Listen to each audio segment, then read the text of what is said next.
ayat 25 sampai ayat yang ke-34. Kita ada di topik Kingdom Economic System.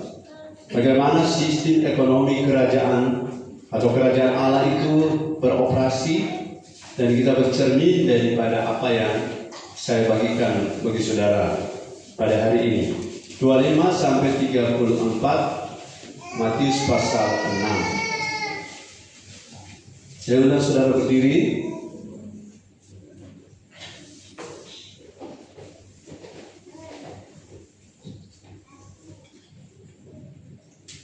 mulai 23. Karena itu aku berkata kepadamu, janganlah khawatir akan hidupmu, akan apa yang hendak kamu makan atau minum, dan janganlah khawatir pula akan tubuhmu, akan apa yang hendak kamu pakai. Bukankah hidup itu lebih penting daripada makanan, dan tubuh itu lebih penting daripada pakaian? Semuanya membaca 26, 23. Tidak menuai, tidak mengumpulkan bekal dalam tubuh, namun dikenalkan oleh Bapamu yang di surga. Bukankah kamu jauh lebih burung-burung itu? 27. Siapakah yang datang dapat menambahkan sasta saja pada jalan hidupnya, dan mengapa kamu buat pakaian? Perhatikanlah mengapa penumpang di ladang. Namun aku berkata kepadamu, Salomo dalam segala kemegahannya pun tidak berpakaian sehingga salah satu dari bunga itu. Jadi jika demikian Allah mendandaani rumput di ladang yang hari ini ada dan besok dibuang ke dalam api, tidakkah Ia akan terlebih lagi mendandaani kamu, orang yang kurang percaya? 31. Sebab itu janganlah kamu khawatir dan berkata, apakah yang akan kami makan? Apakah yang akan kami minum? Apakah yang akan kami pakai? 32. Semua itu mencari bangsa-bangsa yang tidak mengenal Allah, akan tetapi Bapamu yang di surga tahu kamu mau memerlukan semuanya itu. Tetapi carilah dahulu kerajaan Allah dan kebenarannya, maka semuanya itu akan ditambahkan kepadamu. Sebab itu janganlah kamu khawatir akan hari besok. Hari besok mempunyai kesusahannya sendiri. Sehari cukuplah untuk sehari. Haleluya. Silakan duduk. Kalau saudara ada membaca baik, ada memperhatikan, berapa kali disebutkan jangan khawatir? Itu. Berapa kali disebutkan jangan khawatir? Ayat 25 1. Lihat di Alkitab sudah. Yang kedua 25. Coba ulang. Ayat 25. Janganlah kamu khawatir. Baru ayat yang sama. Janganlah kamu khawatir. Sudah berapa? Sudah. Ayat 26. Ayat 26 tidak ada. 27. 28, 29, 29, 30, 31, ya 1. Janganlah kamu khawatir. Sudah berapa? 3. 32, tidak ada. 34, 33, 34, ya berapa kali? 4 kali Tuhan bilang jangan kamu khawatir. Jadi saudara, sistem ekonomi kerajaan Allah kelihatan pada titik ini, poin ini. Tapi ini bukan pembahasan, saya kasih garis besarnya. Kalau saudara khawatir, maka saudara ada di luar sistem kerajaan Allah. Ada di luar sistem ekonomi kerajaan Allah. Ukur itu, saya ukur, saya tidak khawatir walaupun mungkin ada orang kita ini tidak ada ini, tidak ada itu, tidak ada tidak ada apa, tidak ada itu, segala sesuatu. Saya lebih banyak diam, saudara. Karena orang yang bilang ini, bilang itu, tidak ada ini, tidak ada itu, kalau tidak jaga hati, dia akan masuk ke area takut, khawatir, cemas. Amin. Kenapa ada orang tidak cakap mengatur keuangan? Karena dia takut, khawatir tidak cukup. Jadi dia salah prioritas dia tempatkan. Khawatir ini bukan produk surga. Katakan. Jadi kalau saya hidup sudah di dalam kerajaan Allah, tetapi saya selalu khawatir tentang makan, minum, pakai. Sudah ini khawatir bukan cuma soal makan, minum, pakai. Lihat, makan, minum, pakai, posisi, dandanan, hari esok, apa yang dicari orang yang tidak mengenal Allah, kemudian kebutuhan yang segala sesuatu ditambahkan, khawatir posisi, khawatir masa depan, khawatir tentang hidup. Bukankah hidup itu lebih penting daripada makanan? Tapi orang khawatir itu ada sekitar 7-8 poin. Khawatir makan, khawatir minum, khawatir nafkah, khawatir pekerjaan, khawatir kesehatan, khawatir penampilan, khawatir masa depan, khawatir kata orang, khawatir kehidupan itu sendiri, khawatir bisa lanjut dan hidup, bisa nyambung, atau kotor makan apa, dan khawatir itu adalah menunjuk atau indikator, pakai bahasa canggih dan kena mengartikan. Saudara, kalau lihat bensinmu sudah mau habis di mobil, ada apa?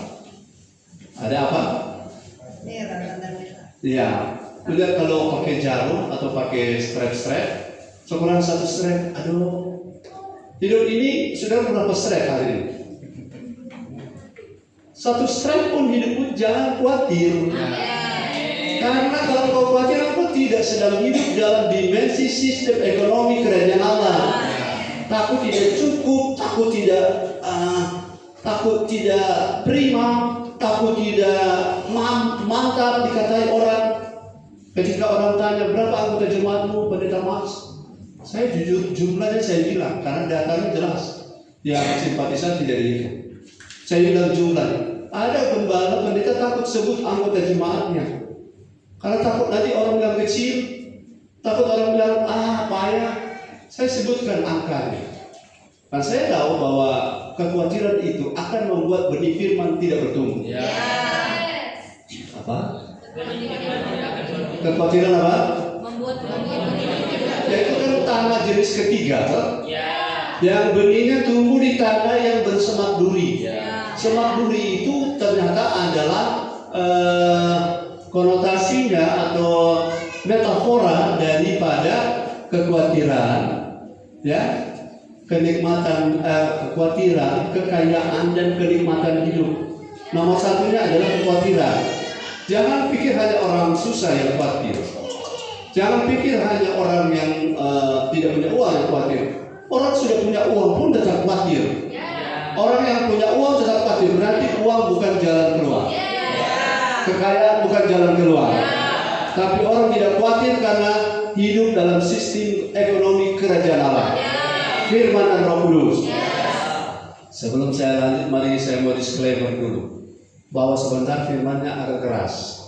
Agak keras karena di sini kita perlu bongkar dan cabut tanaman-tanaman yang tidak ditanam oleh Bapak dalam hal ekonomi.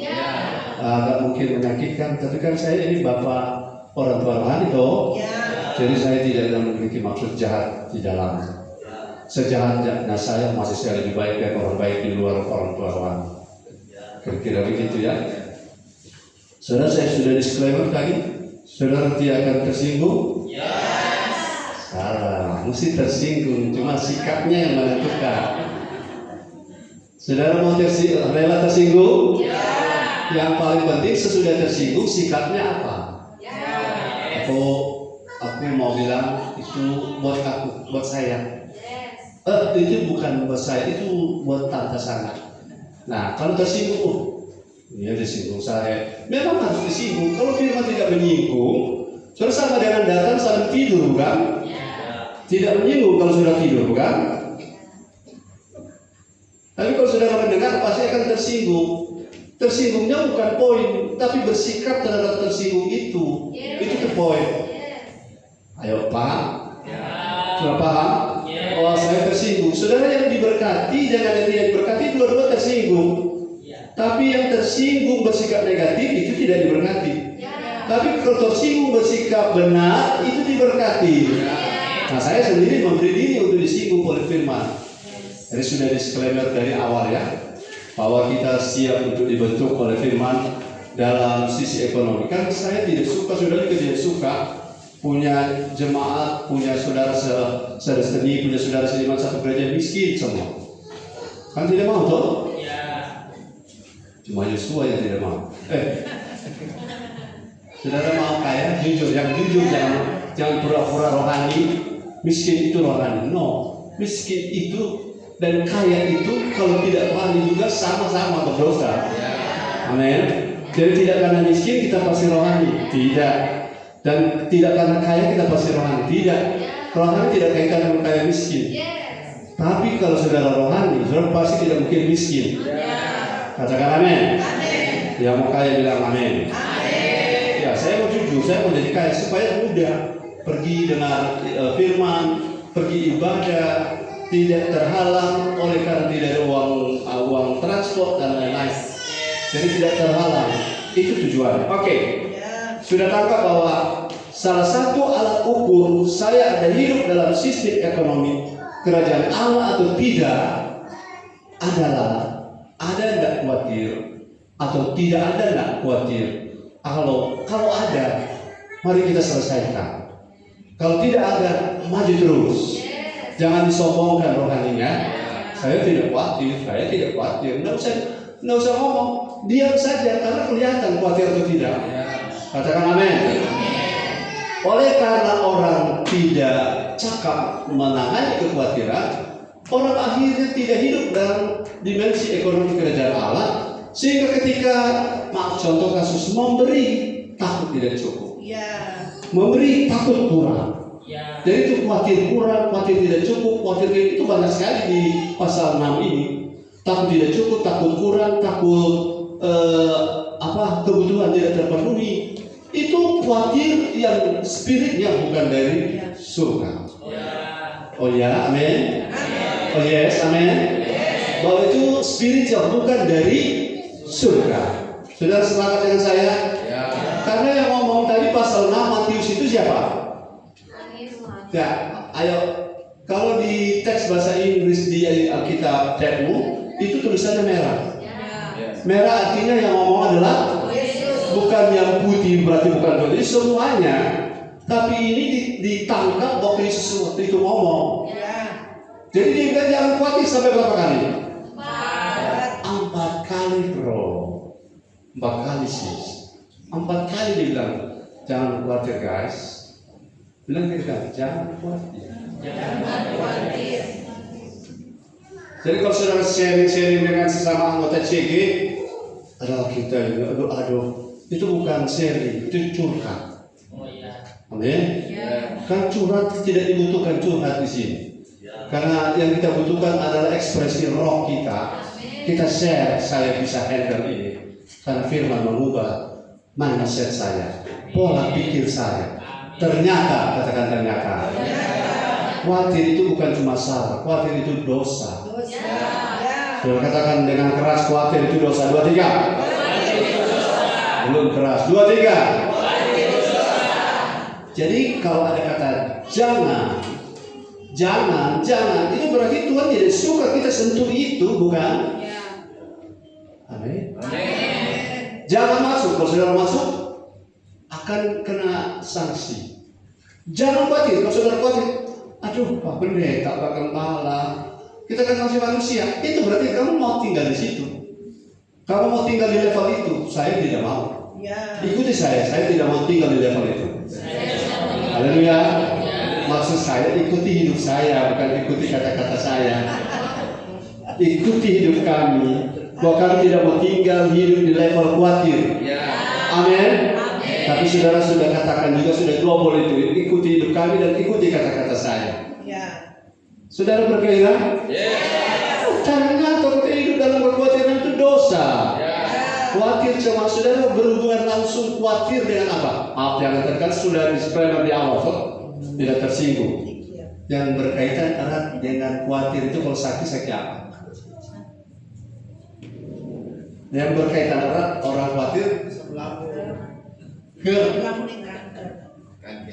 kanker, asam lambung, gatal-gatal, semua sakit, saudara. Orang kalau khawatir itu sebenarnya internal konflik. Saudara harusnya berdenyut jantung 90 kali per menit. Jadi ada kali naik 100 turun 60, tiba-tiba 120 karena khawatir. Jangan, astaga. Apa yang kamu khawatirkan itu akan terjadi padamu. Jadi tidak perlu supaya kau khawatirkan tidak terjadi. Ini firman memerdekakan bukan? Sudah, apalagi kalau sudah sendiri merenung-renung, sudah berpesta kekhawatiran. Bagaimana nanti cucuku, anakku, saudaraku, kuburku, anjingku, blekiku, perusahaanku, kau berpesta khawatir. Itu tidak boleh. Haleluya. Sudah mau bertobat? Yes. Mau bertobat? Ya. Kalau memang usaha itu tidak jadi, berarti Tuhan tidak kehendaki. Ya. Kalau itu proyek tidak jadi, berarti Tuhan tidak kehendaki. Haleluya. Haleluya. Ayo J, dengar firman J ya. Haleluya. Lepaskan semua pengikat-pengikat yang menghalangi firman. Haleluya. Haleluya. Kamu khawatir Tuhan tidak tidak berpihak. Ya. Orang yang khawatir Tuhan tidak berpihak. Ya. Nanti tidak sampai target, nanti tidak cukup. Iya kan, kau nanti pikiran itu terjadi padamu. Karena Tuhan tidak setuju dengan orang-orang yang hidup khawatir 4 kali. Memang dia bilang orang Nusa Utara kalau disuruh jangan panas. 3 kali saya bilang berarti seserius amat serius. Apakah Tuhan serius dengan kekhawatiran? Karena firman tidak bisa tumbuh kalau firman itu dihambat oleh kekhawatiran. Nah, kalau sudah tidak percaya, kita keluar konteks sedikit. Lukas 8 ayat 14. Kita lihat. Saya lepaskan kekhawatiran saya. Khawatir apa kata orang tentang hidup saya. Ini ada teman saya hadir. Oh, dia lihat saya lebih kurus kah? Lihat saya lebih ganteng kah? Lebih tua kah? Lebih keriput kah? Apa terserah orang ngomong apa. Yang penting Tuhan ngomong apa tentang hidup saya. Ya. Ayat berapa? 14. Andri baca yang keras. Firman Tuhan yang jatuh dalam semak duri ialah orang yang telah mendengar firman itu dan dalam pertumbuhan selanjutnya mereka terhimpit. Mereka apa? Terhimpit. Terhimpit, tergepeng.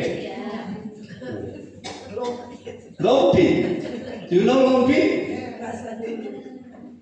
Terus Oleh kekhawatiran, kekayaan, dan kenikmatan hidup. Ya.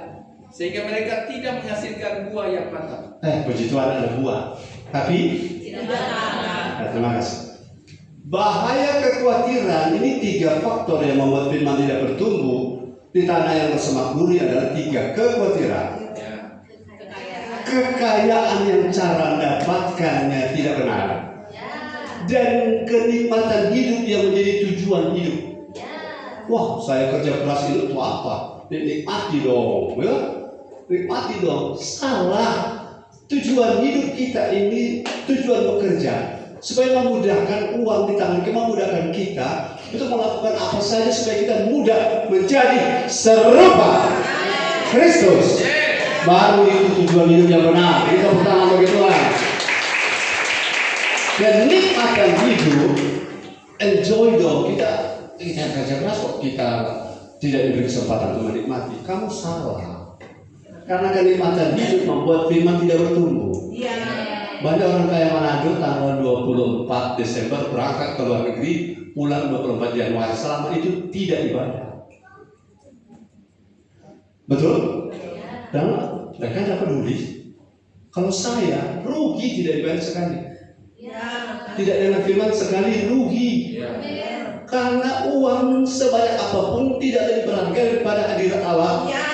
Tidak lebih berharga daripada firman. Sehingga saudara kasih korektor sebesar apapun, tetap firman masih lebih tinggi di atas persembahanmu. Katakan amin. Rugi kalau tidak dengan firman. Karena firman itu adalah benih yang akan bertumbuh, yang membuat kita sukses karena firman, membuat kita sehat karena firman, membuat kita berkembang karena firman, membuat kita kuat karena firman, membuat kita sehat karena firman. Kalau kurang firman, khawatir. Saudara-saudara, don't worry, be happy. Tidak bisa tanpa firman. Saudara-saudara punya firman, amin. Mau don't worry bisa nggak? Bisa. Be happy apalagi? Karena firman. Don't worry, be happy without the word of God is nothing. Terjemahkan. Jangan khawatir dan biarlah kamu bahagia. Tanpa firman tidak mungkin jadi. Paham ini? Jadi jangan gadaikan firman dengan apapun yang menikmatkan hidup kita. Jangan apa? Jangan gadaikan. Saya belum masuk ini, tapi saya mau kasih gambaran begini. Lihat cara kerja alam roh, saya sudah baca.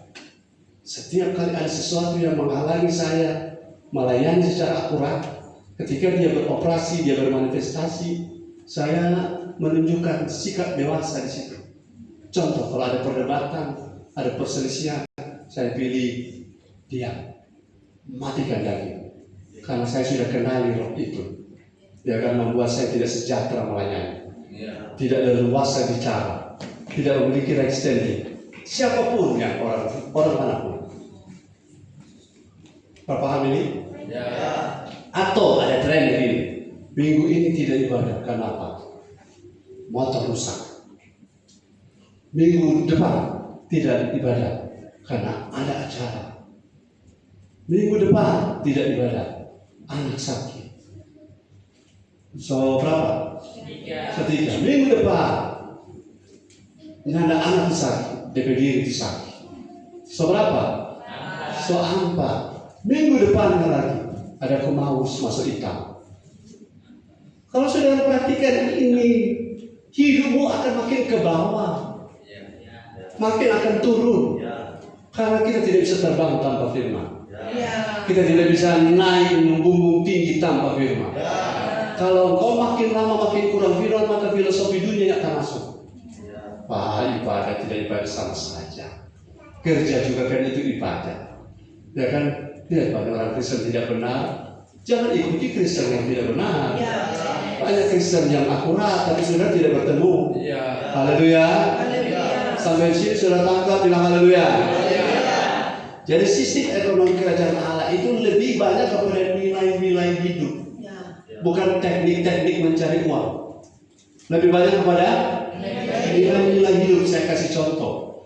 Saya sudah setengah jam berkhotbah ini, belum masuk poin. Mungkin sudah karunia saya tidak masuk poin. Tapi Roh Kudus yang tuntun saya bicara, saya percaya. Saya kasih contoh. Misalnya ada bos besar, Pak Max. Siapa di antara Bapak Max punya jemaat yang boleh kita mau kasih ini? Ada sesuatu yang kita suka, ada orang yang mau ambil bagian walaupun dia cuma termasuk begitu, dia mendapat bagian. Saya gembala, kan tidak mungkin, katakan tidak mungkin, merekomendasi orang yang malas ibadah, bukan? Ulangi, tidak mungkin saya rekomendasi orang ini. No, saya akan pilih yang paling rajin ibadah pasti. Saya tidak akan menyesal. Baru di poin kedua, saya akan lihat keuangannya, berapa jujur dia. Kalau dia tidak bisa atur keuangan, saya kasih dia relasi dengan bos besar. Setelah dia dapat uang, apa akan terjadi? Saya yang akan dirugikan, karena rohaninya akan terganggu, karena dia belum bisa dipercaya pegang uang. Jadi kalau saudara dan saya jujur berpuluhan, ada kaitan dengan masa depan ekonomimu. Katakan amin. Karena ketika direkomendasi, tidak mungkin saya kan sudah bilang dari awal kena tersinggung dong. Kalau saudara putih-putih, lompat-lompat kasih persepuluhan dengan orang yang selalu setia walaupun kecil. Ketika dicari siapa yang Pak Gembala rekomendasi, saya tidak akan rekomendasi yang bolong-bolong, bukan? Sependapat dengan saya Saya tidak akan rekomendasi dengan orang dapat banyak tapi dia kasih sedikit atau dia tidak kasih. Sudah sependapat dengan saya? Begitu kan sistem ekonomi yang Allah punya, kan dia tahu semua kita. Dia tahu siapa yang jujur, siapa yang agak jujur, siapa yang kurang jujur, dan siapa yang tidak jujur, dan siapa yang tidak mau jujur. Betul? Kalau seperti itu, sudah pasti saya akan merekomendasi bahwa sana ekonomi memang kurang bagus. Tapi setelah buka daftar setahun, 2-3 tahun, selalu namanya ada setiap ibadah. Dan setiap kali dapat uang, dia selalu ingat milik Tuhan. 2 ini saja dasar saya rekomendasi orang. Oh dia kan keluarganya Pak Mas. No, ini bukan soal keluarga. Sistem kerajaan Allah bukan keluarga. Tapi sistemnya nilai kebenaran. Dalam pegang ini setuju dengan saya, amin. Sudah tidak tersinggung. Salah di biru. Saya tersinggung. Tapi saya memiliki sikap hati yang benar terhadap singgungan itu. Kalau gembala pendeta tidak pernah singgung jemaat, kapan jemaat bertumbuh? Di bagian-bagian yang, kalau saudara ke dokter di bagian luka, tapi dokter tangani di bagian yang tidak luka. Nah kenapa kan? Dia harus tangani di bagian yang luka supaya lukanya cepat sembuh. Obatnya harus tepat. Ya, jangan saudara punya luka, dokter tidak kasih obat salah untuk sembuh, malah dia taruh flaporin. Paham? Sudah bergairah dengan firman ini? Masih bersemangat? Hidupmu adalah jalan raya menuju sukses ekonomi. Ulangi. Hidupmu adalah jalan raya menuju sukses ekonomi. Jadi kalau saudara-saudara tidak bisa melihat nilai ini, saudara akan bekerja seperti batik mula. Bangun pagi-pagi buta, pulang tengah malam buta, tapi hanya mendapatkan remah-remah, bukan remah-remah. Remah dan remah beda ya. Remah itu cuma ampas-ampas roti yang jatuh di lantai. Mau seperti itu? Saya tidak mau. Amin. Saya mendapatkan rotinya. Bahkan bukan cuma roti, toko rotinya. Bahkan bukan cuma toko rotinya, pabrik rotinya. Tapi nilai hidupmu harus benar. Oke, yang pertama yang saya bagikan adalah, saya bagikan dulu sistem ekonomi kerajaan Allah. Yang pertama, baca dulu Ulangan 28 ayat 1 dan 2. Next, para diaken bantu saya.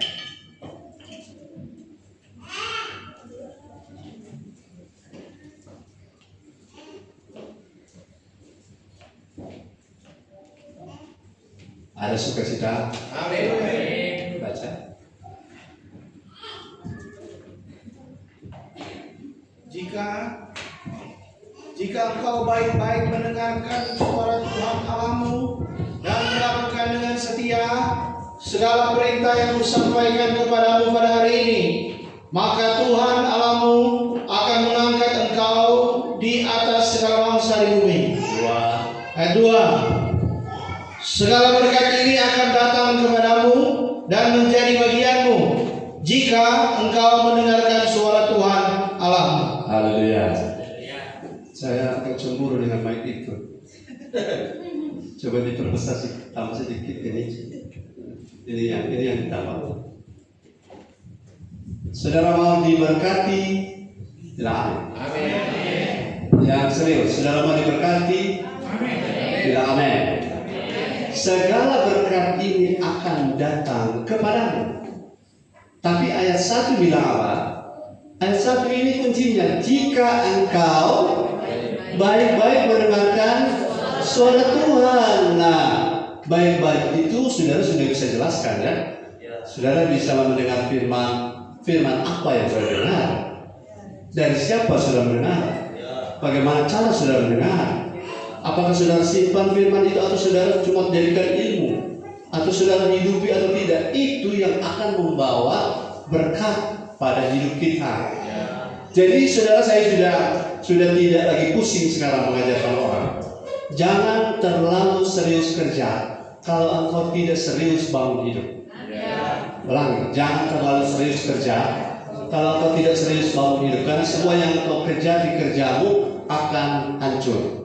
Akan hancur, karena kalau saudara baca ayat 15 dari Ulangan ini, lihat ayat 15.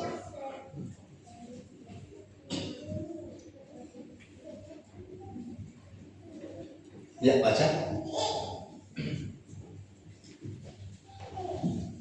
Ayat 15. Tetapi jika engkau tidak mendengarkan suara Tuhan Allahmu dan tidak melakukan dengan setia segala perintah dan ketetapannya yang kusampaikan kepadamu pada hari ini, maka segala kutuk ini akan datang kepadamu dan mencapai engkau.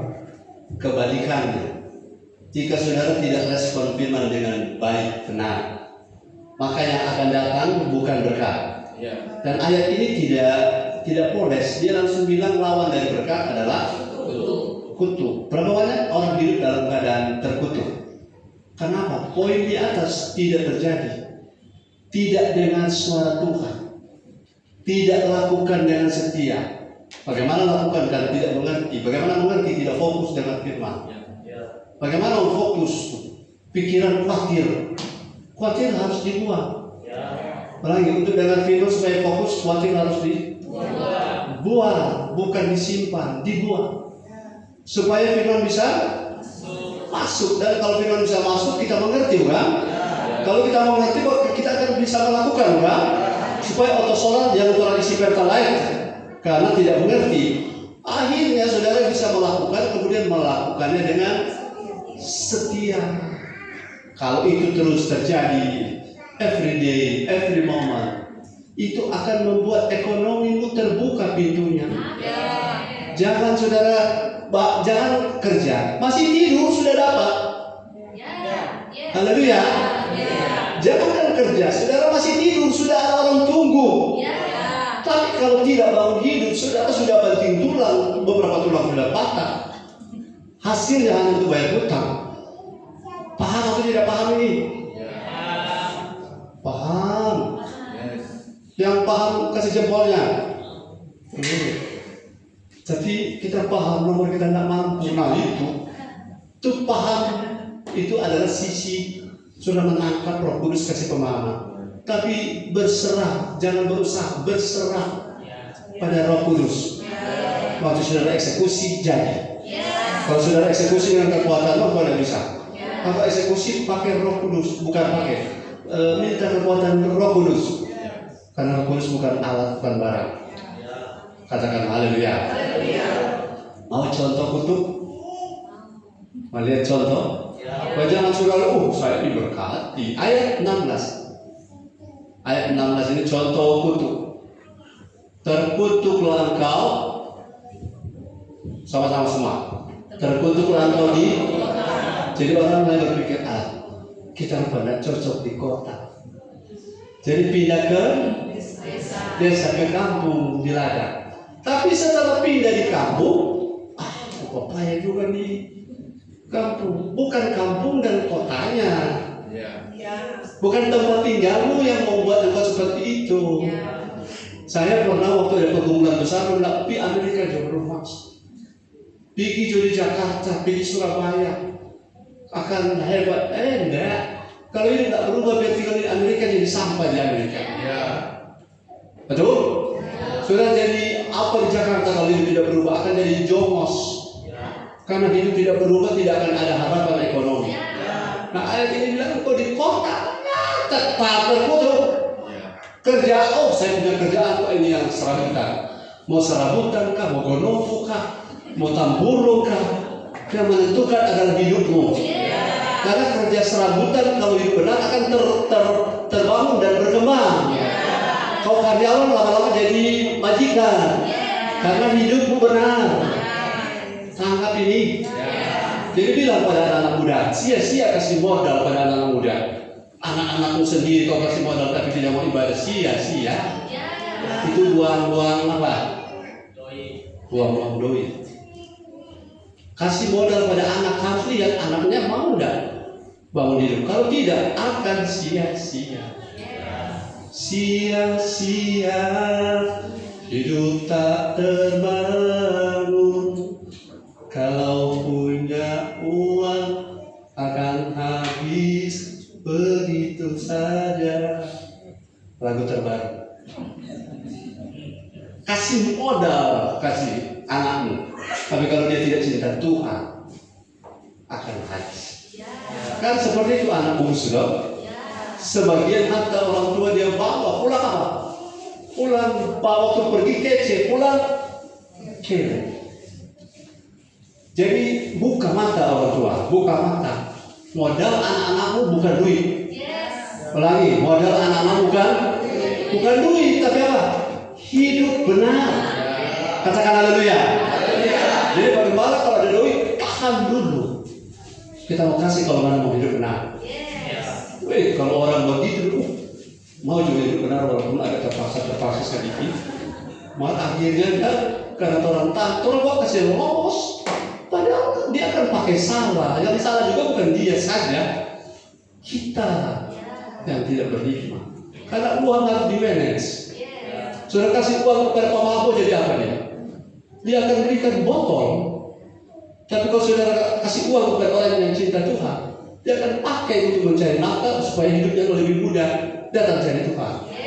Tapi kasih kepada lausala, nauk-nauk dan pulau-pulau, saudara akan pulau. Gara-gara sudah tidak bicara. Kan sudah sepakat dari awal tidak marah. Amin.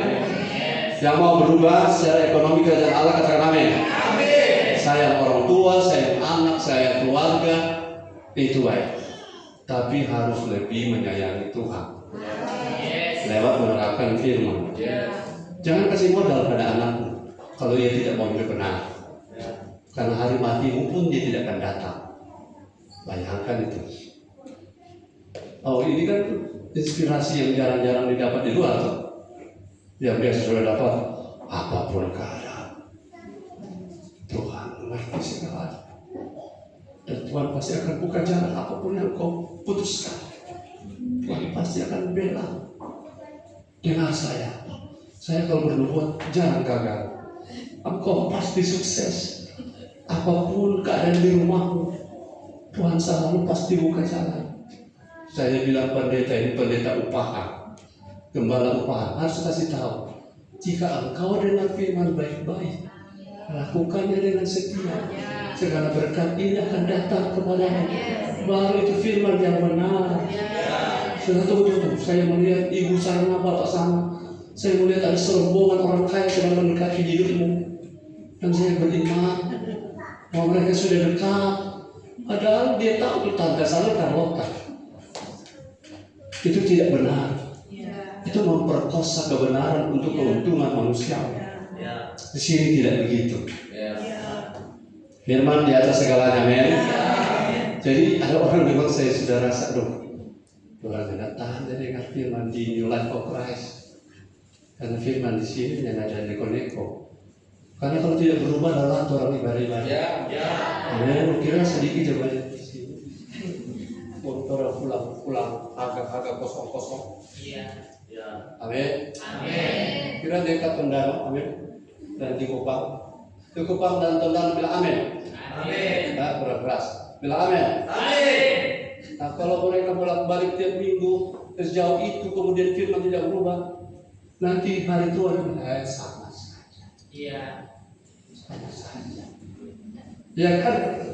Iya. Tapi sekarang bilang ada beda biar jauh. Haleluya. Biar pernah beberapa kali tak lucu kontak si Guju ada beda. Kalau saudara tidak rasa perbedaan, cari yang lebih hebat dari tempat ini. Kira-kira begitu. Kalau saudara merasa di sini firman mengubah, mari sama-sama berubah. Karena kalau berdoa biar plafon sepenuhnya pokok doa tentang ekonominya bisa jadi kalau hidup tidak dibangun. Nggak bisa apa? Nggak bisa jadi. Hidup suka santai, malas, ada tada dan ada harga. Pokoknya beda padoi nggak mau jadi ingat beda padoi miliar saja langsung lupa maksudnya pevam apa? Dia bisa. Uang bisa membutakan orang. Nanti saudara saya baca Uta bisa karena uang. Sabangana. So lupa gimana kita. Nanti kalau saudara, tapi jangan saudara yang menjadi contoh ya. Biar orang lain, ada orang lupa. Siapa ini? Ini kurang maksud nih. Kalau begitu kita semua ganti nama. Semua ganti nama supaya keren. Oke, baru poin 1 belum kan? Ya, ini kalau poin ulang, serta ulang. Poin yang pertama, ini sudah saya jelaskan. Sistem ekonomi kerajaan Allah dimulai dari komitmen, katakan komitmen, untuk membangun hidup serupa Kristus. Tidak ada ekonomi kerajaan Allah yang tercipta, teralami oleh orang yang tidak punya komitmen bangun hidup. Tidak akan ada. Tunggu bokeh naik ke lapangan dan akan jadi. Dan saya sudah rasa suka kemari, tapi saya tidak mau boasting, saya tidak mau buang. Saya lebih suka kalau tuh 5M sudah di tangan kalau kita bilang. Tapi kalau masih dalam perjalanan, masih dikirim oleh GNT, masih delivery, masih di jalan-jalan ngomong dulu. Lebih baik ke realita. Tapi realita itu adalah kebenaran yang Tuhan akan kerjakan bagi gereja ini. Kekayaan bangsa-bangsa akan datang ke sini. Tapi sebelum kekayaan bangsa-bangsa akan datang ke sini, hidup kita harus terbangun. Hidup kita harus apa? Dan saya sudah pernah janji. Kalau Tuhan memberkati, dan ini saudara dukung saya akan melakukan. Ketika Tuhan berkati saya, walaupun cuma 1 orang 5.000 kita akan bagi. Tinggal besarannya yang diperbesar kan? 1 orang jemaat yang anggota komitmen biar cuma 1 orang 5.000. Saya sudah pernah ngomong itu. Tapi bukan itu tujuan kita. Tujuan kita adalah halo, Bapak Ibu bangun hidup. Bangun hidup, jangan ibadah teto-teto. Waktu tren tadi saya bilang, minggu ini ada acara, minggu depan sakit, minggu depan anak sakit, minggu depan ada orderan, minggu depan lagi ada guntur, minggu depan motor rusak, minggu depan. Kalau begitu terus, mau mati bawa diri orang di dunia ini, haleluya. Atau habis itu semua itu lewat, kembali kita mau ada perjalanan dinas. Berapa lama? 2 bulan. Haleluya. Genap 3 bulan tidak dengar firman. Saudara tanpa firman sudah pasti lemah. Lagi tanpa firman. So pernah pengalaman? So pernah alami tanpa firman lemah? Saya sudah alami tanpa firman lemah. Banyak firman, tanpa firman strong. Hagai pasal 1, mari kita lihat.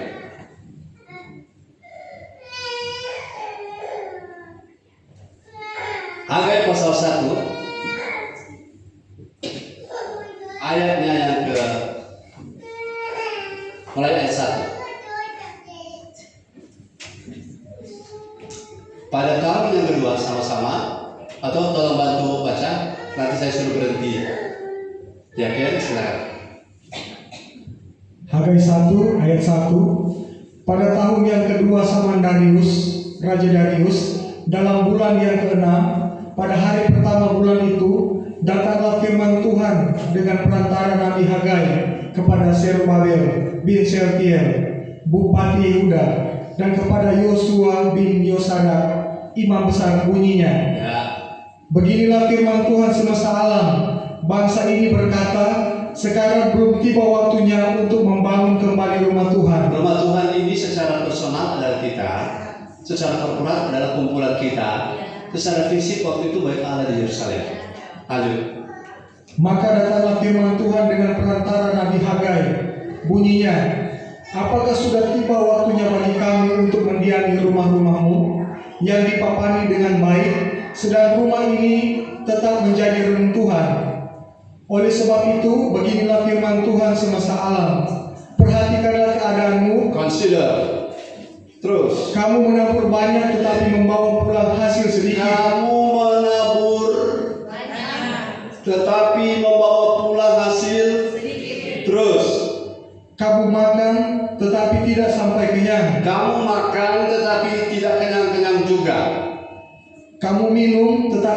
sampai puas. Terus, Kamu berpakaian tetapi badanmu tidak sampai panas. ya, Dan orang yang bekerja untuk upah, ada gaji. ia bekerja untuk upah yang ditaruh dalam pundi-pundi yang berlubang. Beginilah firman Tuhan semesta alam. Ya. Perhatikanlah keadaanmu. Dua kali, perhatikan hidupmu. Perhatikan keadaan hidupnya. Kenapa? Tuh, 8.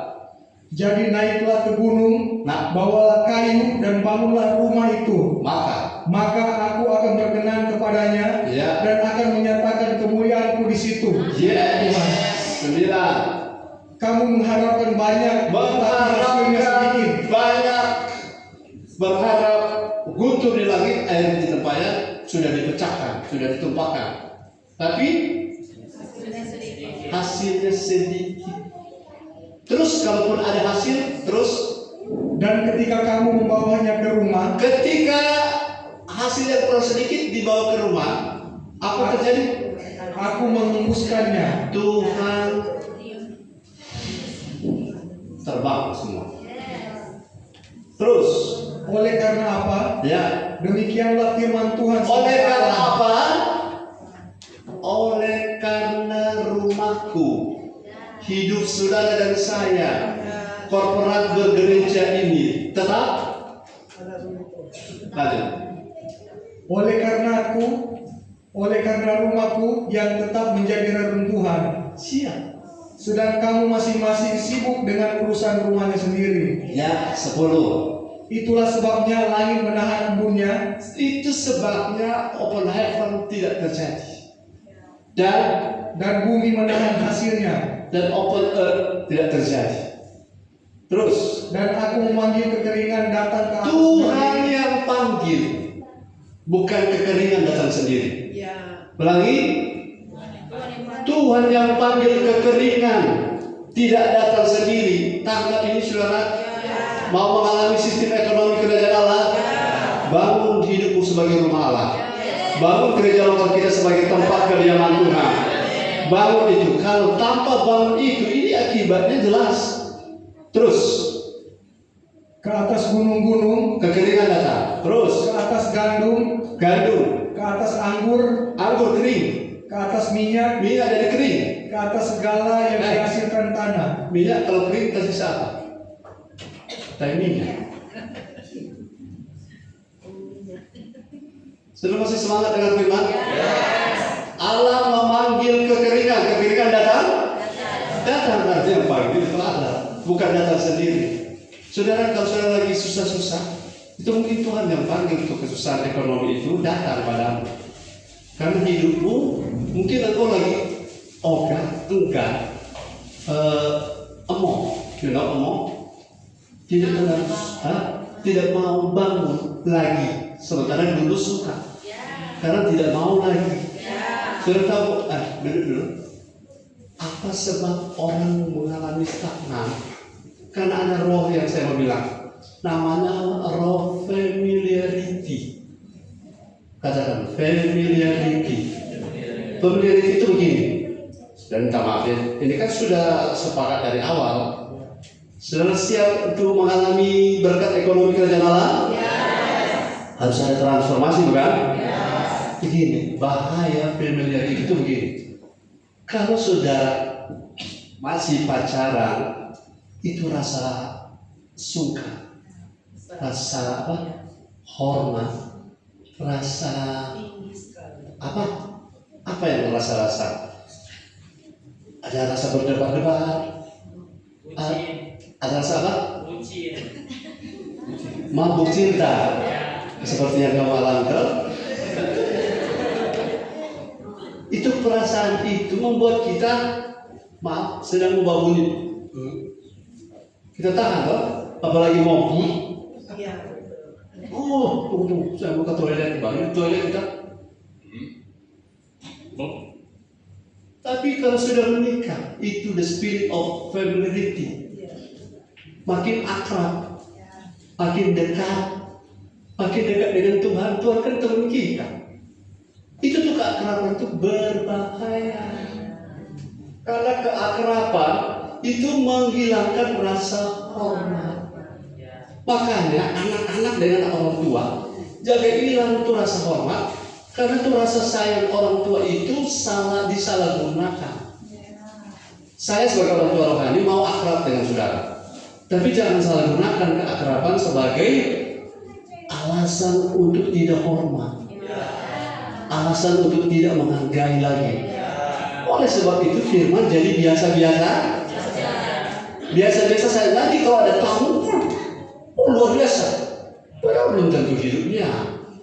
Tapi orang yang selalu dengar dari saya, karena ada the familiarity itu, jadi biasa karena akrab. Saya tidak menggunakan keakraban dengan orang tua saya, kalaupun dia mau akrab dengan saya, tapi memang tidak akrab. Saya lebih suka tidak akrab, karena kalau keakraban tidak dibijaki, menghasilkan rasa tidak hormat. Saking dekat, saking akrab, sudah tidak sopan, sudah angkat kaki, tiba-tiba maaf sokoto. Tapi untuk orang yang sudah menghormati, apakah saudara akan melakukan itu? Tentu tidak.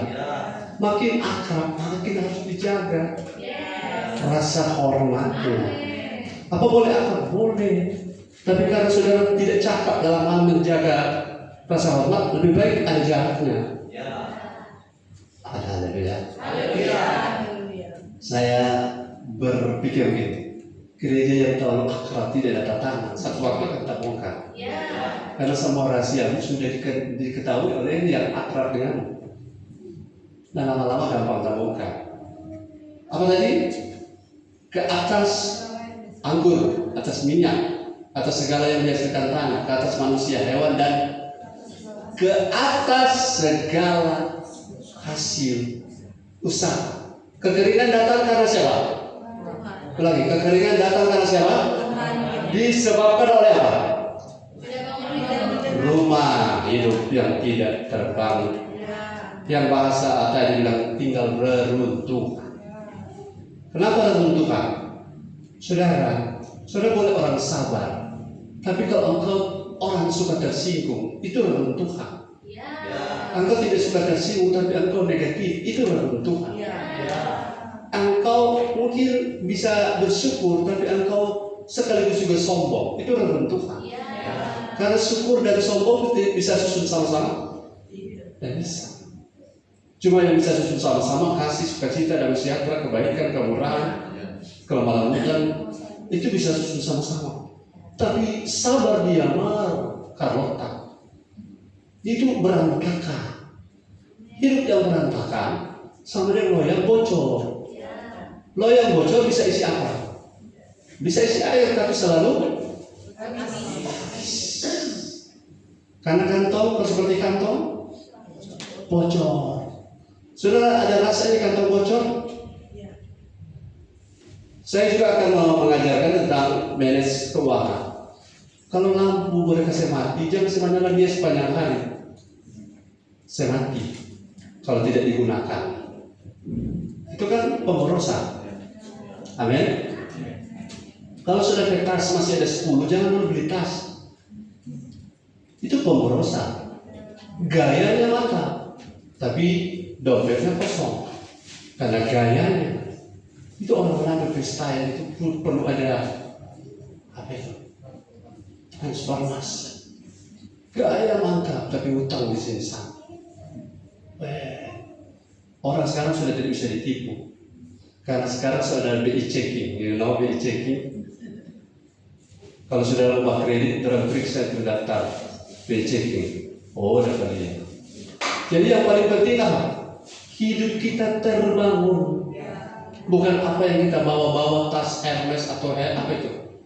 Tas mahal. Tas mahal itu bangunan di India. Saudara punya penampilan luar tidak lebih penting. Saudara, yang penting itu adalah apa yang di dalam terbangun atau tidak. Karena itu akan membuat saudara tenang. Ada goncangan nanti saudara tidak akan tergoncangkan. Hidup harus terbangun. Ayat selanjutnya Hagai, kita selesaikan Hagai ini.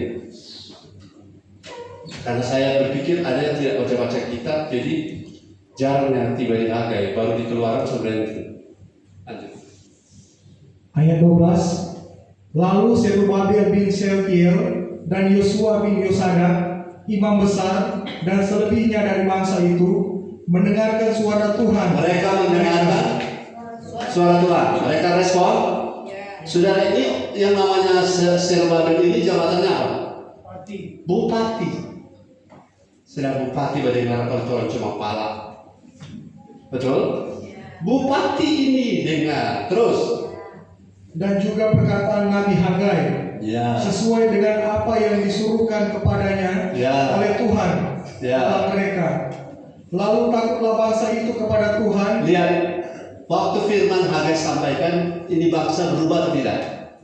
Berubah. Ayat ini bilang mereka jadi takut akan Tuhan karena rumah mereka, bisnis mereka papahni dengan baik, mereka urusi dengan baik. Tapi rumah Tuhan, hidup mereka dibiarkan beruntuhan.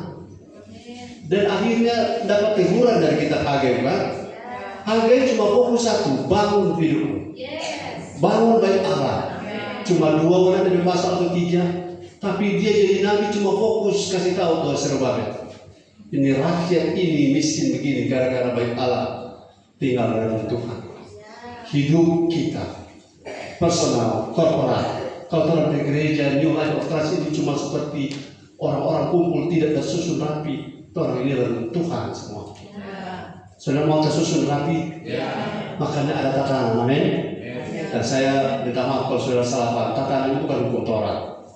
Tatanan ini untuk membantu kita menata hidup kita, jangan menjadi batu yang berserakan dalam Tuhan. Tapi kita batu yang tersusun jadi rumah Allah dan tempat kediaman Tuhan. Lanjut. Maka berkatalah Hagai utusan Tuhan itu menurut pesan Tuhan kepada bangsa itu, demikian aku ini menyertai kamu. Demikianlah firman Tuhan. Saat jemaat ini berubah, mau membangun, Allah menyertai. Saat saudara punya komitmen hari ini 7 Juni 2026, saya mau bangun hidup saya, maka Tuhan akan menyertai. Kalau tanpa komitmen untuk berubah, Tuhan tidak akan menyertai. Apa tuh lagu bilang Tuhan selalu menolong? Tidak akan. Kalau tidak mau bangun hidup. Tuhan selalu berkali-kali menolong? Tidak akan. Kalau tidak mau bangun hidup. Firman Hagai ini luar biasa. Terus Tuhan menggerakkan semangat Zerubbabel bin Shealtiel, Bupati Yehuda, dan semangat Yosua bin Yosadak, imam besar, dan semangat selebihnya dari bangsa itu. Maka datanglah mereka lalu melakukan pekerjaan pembangunan rumah Tuhan semesta alam, Allah mereka. Habis ayatnya pasal 12, pasal 2 sampai 15. Saudara sabar mendengar firman, bilang amin. 15. Pada hari yang ke-24 dalam bulan yang ke-6 pada tahun yang kedua zaman Raja Darius. Tolong Jesse, tolong bantu itu. Sini. Oke, ayat 1. Lanjut.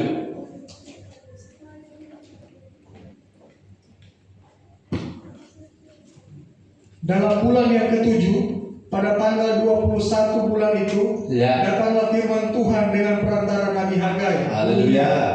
Katakanlah kepada Zerubbabel bin Shealtiel, Bupati Yehuda, dan kepada Yosua bin Yosadak, imam besar, dan kepada selebihnya dari bangsa itu. Ayat berapa sekarang? Ayat berapa?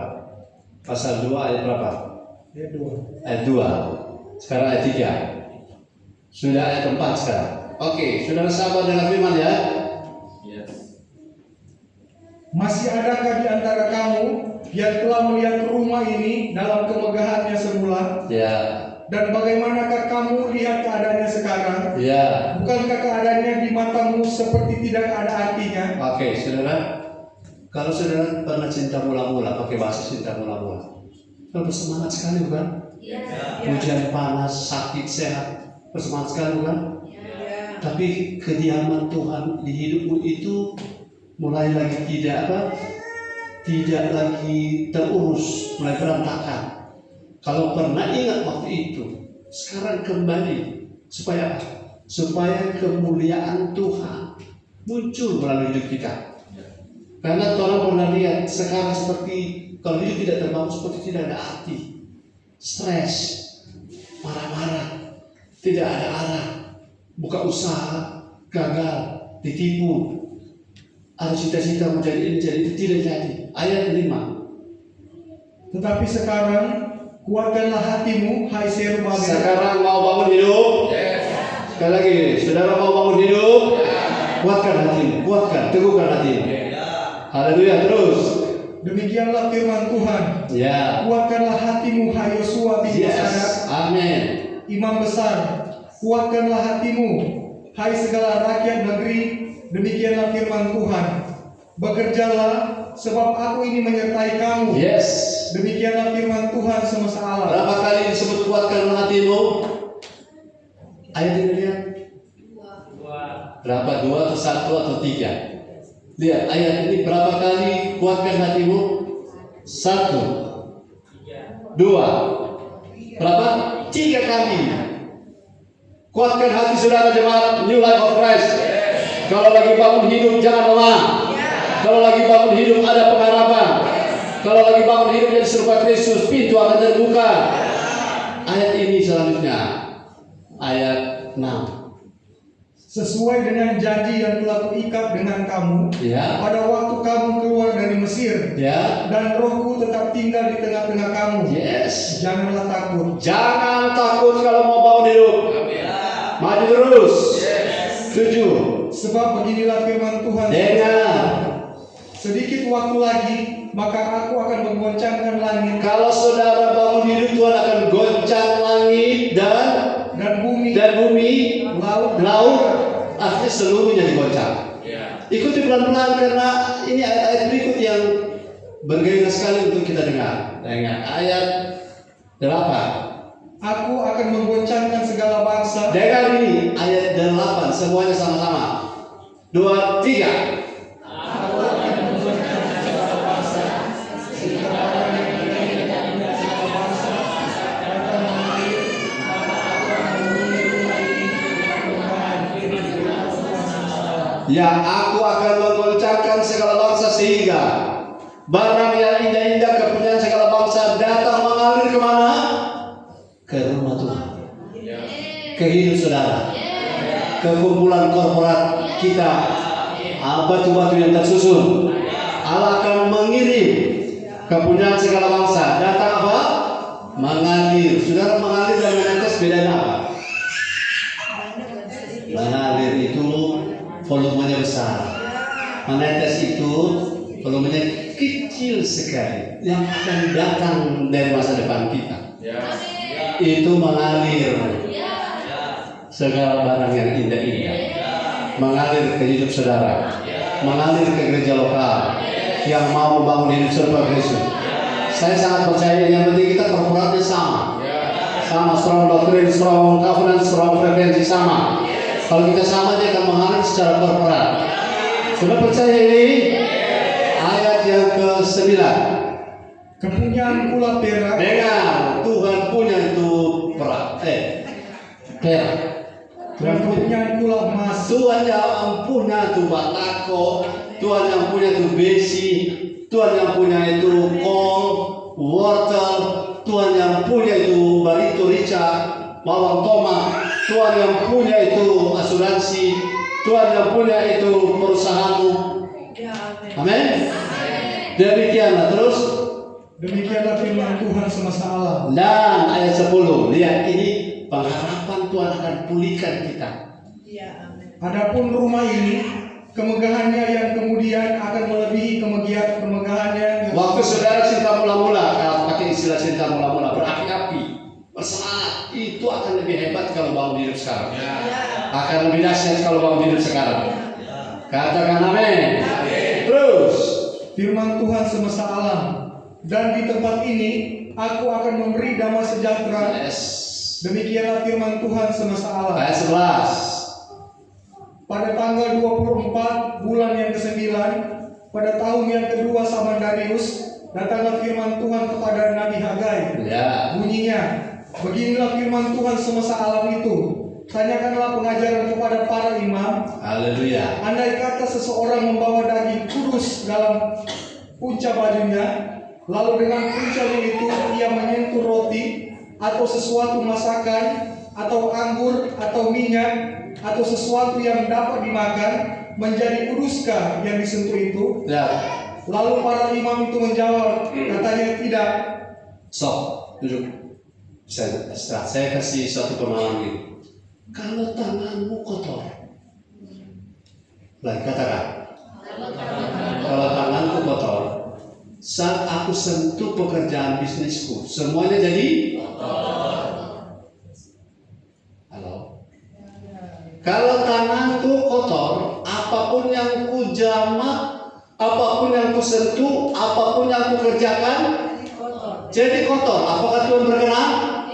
Tidak. Makanya macet usaha. Pekerjaan jatuh bangun. Selalu sudah di atas, jatuh lagi. Karena Tuhan itu selalu melihat perkenanan daripada memberi berkat. Tuhan lebih tertarik melihat perkenanan daripada memberi materi. Itu prinsip kerajaan Allah. Ekonomi kerajaan Allah tidak pusing, tidak bingung dengan materi, tetapi pusing dan bingung mencari perkenanan Tuhan. Kalau kita ini berkenan, apapun yang kita kerjakan, pasti tangan bersih akan menghasilkan pekerjaan yang bersih. Tangan bersih akan membuat setiap yang kita sentuh bersih. Kalau tangan bersih, setiap yang kita kerjakan bersih. Dan sudah akan lihat perbedaannya ke depan. Haleluya. Ini teman saya pebisnis. Apapun yang kamu tangan akan lancar karena tangan dan hidupmu bersih. Haleluya. Haleluya. Lanjut. Ayat 13.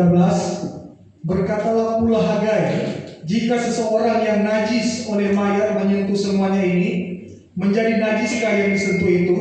Lalu para imam itu menjawab, katanya tentu. Maka berbicaralah Hagai, katanya, begitu juga dengan umat ini dan dengan bangsa ini di hadapanku. Demikianlah firman Tuhan. Dan dengan segala yang dibuatkan tangan mereka dan yang dipersembahkan mereka di sana adalah najis. Kalau hidup kita tidak benar, kita berbisnis pasti tidak benar. Dan kalau kita bawa persembahan kita kudus atau najis. Itu paham. Haleluya. Kalau hidup kita tidak terbangun, kita bekerja ada hasil, kita bawa persembahan ke rumah Tuhan, persembahan itu kudus atau najis. Kalau tidak hidup terbangun, pendeta juga silau dan doi. Tapi mari orang sini tidak silau. Kalau hasil pekerjaannya najis, hidup tidak terbangun, pekerjaannya juga najis, korbannya juga. Jadi tidak semua uang itu berkah. Katakan, tidak semua uang itu berkah. Karena kalau caranya salah, uangnya najis. Coba makankan anak-anakmu dengan uang najis, itu akan rusak masa depan. Narkoba dan hidup tidak benar, karena benih yang kita kasih makan pada mereka salah. Katakan amin. Persembahan bawa di gereja, pendetanya, orang kata-kata berbahasa roh terima uang 1M. Tapi kalau uang 1M cara mendapatkannya, hidup orang itu curang, tidak benar, itu uang najis. Haleluya. Kalau mau dapat persembahan membawa ke Tuhan, saya punya uang tidak najis Pak Gembala, tapi saya tidak pernah bawa ke Tuhan. Oh, salah lagi. Sudah tertawa ini kan lebih kebalikan. Tapi uang tidak cara yang caranya benar, tapi tidak pernah saya bawa ke Tuhan. Salah juga. Sudah masih semangat? Saya masih semangat ini karena baru poin 1. Haleluya. Teman saya juga belum lama juga poin sini ya. Belum poin 1 sudah 1,5 jam. Sabar, orang juga cerita sesudah ibadah. Kita lupa bilang pada waktu sini 1 jam lebih. Oke, ayat 16. Semangat bilang haleluya. Oke, dengar baik-baik. Ini kalau starting point you build your life. Ini starting point. Maka sekarang perhatikanlah mulai dari hari ini. Mulai dari hari kita bangun hidup, komitmen bangun hidup. Sebelum ditaruh orang batu demi batu untuk pembangunan bait Tuhan. 17. Bagaimana keadaanmu Iya. ketika orang pergi melihat suatu timbunan Waktu itu. gandum yang seharusnya sebanyak 20 ganta Waktu itu. hanya ada 10. Hanya ada 10 pada Dan ketika 20. orang pergi ke tempat pemerasan Ya. anggur untuk mencedok 50 takar, Hasilnya cuma. hanya ada 20. Iya. Dulu. Setelah bangun hidup kita sudah berubah. Terus 18. Aku telah memukul kamu dengan hama Ternyata hama adalah alat pukul. dan penyakit gandum. Penyakit jantung adalah alat pukul Tuhan campur. Kita mengerti ini, kita sudah ada Tuhan pukul kita mau bangun tapi itu. Terus Dan segala yang dibuat tanganmu dengan hujan batu, namun kamu tidak berbalik kepadaku, demikianlah firman Tuhan. firman Tuhan hari ini kau sudah dengar dan tidak juga berbalik. Hujan batu akan dilanjutkan. Hama yang akan memukul kita akan dilanjutkan. Tapi saudara dan saya komitmen tidak mau kan? Ya. Sudah mau berubah? Berbaliklah sekarang. Jangan tidak berbalik. Karena ayat 19. Oh haleluya. Perhatikanlah mulai dari hari ini dan selanjutnya, mulai dari hari yang ke-24 bulan ke-9, mulai dari hari diletakkannya dasar bait Tuhan. dasar bait Tuhan, dasar kita mulai bangun hidup. Perhatikanlah, Ini Tuhan punya janji. apakah benih masih tinggal tersimpan dalam lumbung, Yes. dan apakah pohon anggur dan pohon ara, pohon delima dan pohon zaitun belum berbuah. Mulai dari hari ini aku akan memberi berkat. Sejak sampai situ. Stop. Sama-sama kita baca kata mulai dari hari ini. 2, 3. Mulai dari hari ini. Yang keras. Ulang. 2, 3. Oke, stop. Mulai dari kapan tuh? Bangun hidup. Komitmen harga mati. Saya mau bangun hidup. Jadi serupa Kristus. Mulai dari momen itu, Tuhan akan memberi berkat. Artinya Tuhan akan ganti hama yang menjadi alat memukul, hujan batu yang selama ini turun di usahamu, Tuhan akan singkirkan semua. Haleluya. Yang kekeringan tadi yang Tuhan panggil, Tuhan akan suruh kembali ke tempatnya. Amin. Kembali ke habitatnya. Jangan ke saudara. Haleluya. Saudara paham? Intinya adalah, ulang yang keras. Intinya adalah bangun rumah Tuhan yang adalah hidupmu itu. Bangun itu menjadi tersusun rapi sampai serupa Kristus. Kalau itu terbangun, engkau tidak pusing dengan ekonomi. Tetap harus bekerja baik, bekerja rajin, bekerja jujur. Tetapi kalau hidup terbangun, engkau akan take over domain. Haleluya. Engkau akan ambil alih yang selama ini gagal, naik, turun, gagal, kecewa. Sudah akan berubah. Bisnismu akan berubah. So janji, so minta nomor rekening, so tengah malam yang tak tidur gara-gara tunggu bangun meeting, besok juga nanya, telepon bagaimana, tunggu bangun lagi error, lusa tanya kenapa belum, oh tunggu tapi mama ada sakit, begitu sampai tahun ini tidak jadi, karena Tuhan ada kirim hujan batu, Tuhan kirim hama, Tuhan kirim kekeringan. Karena kita ada orang tidak mau serius bangun hidup. Dan 2 hal, engkau tidak bisa terbangun hidup kalau tidak tinggal di rumah Tuhan. Tidak punya rumah Tuhan yang tetap. Dan engkau tidak bisa bangun hidup kalau tidak punya builder. Orang yang membangun hidupmu. Sementara firman dan Roh Kudus sudah limpah, bukan? Mari masuk kepada posisi ini. Saudara mau beri diri dibangun terus. Jangan berhenti, saudara. Jangan rasa puas sudah dengar firman, sudah cakap, sudah bisa berkhotbah, sudah bisa bagi firman, sudah bisa share. Bukan itu tujuannya. Tujuan adalah perubahan, transformasi hidup, jiwa diubah, roh jadi dewasa, serupa Kristus berkemenangan. Dan setiap kali butuh sesuatu, Tuhan selalu buka jalan. Butuh bayar pajak, ada ikan dipancing, keluar uang 2 koin di mulut ikan, Tuhan punya cara. 5 ketul roti bisa makan 5.000 orang. Itu sistem ekonomi kerajaan bisa cover. Rasa tidak cukup? Tidak, bisa cukup karena Tuhan. Karena hidupmu benar, hanya dengan segenggam tepung, bisa 2-3,5 tahun, itu jangan dari sahabat bisa makan. Saya percaya itu akan terjadi. di gereja ini, di hidup saudara. Jadi fokusnya adalah ulangi. Saya ulang-ulang ini karena ini pesan yang penting, pesan Nabi Hagai.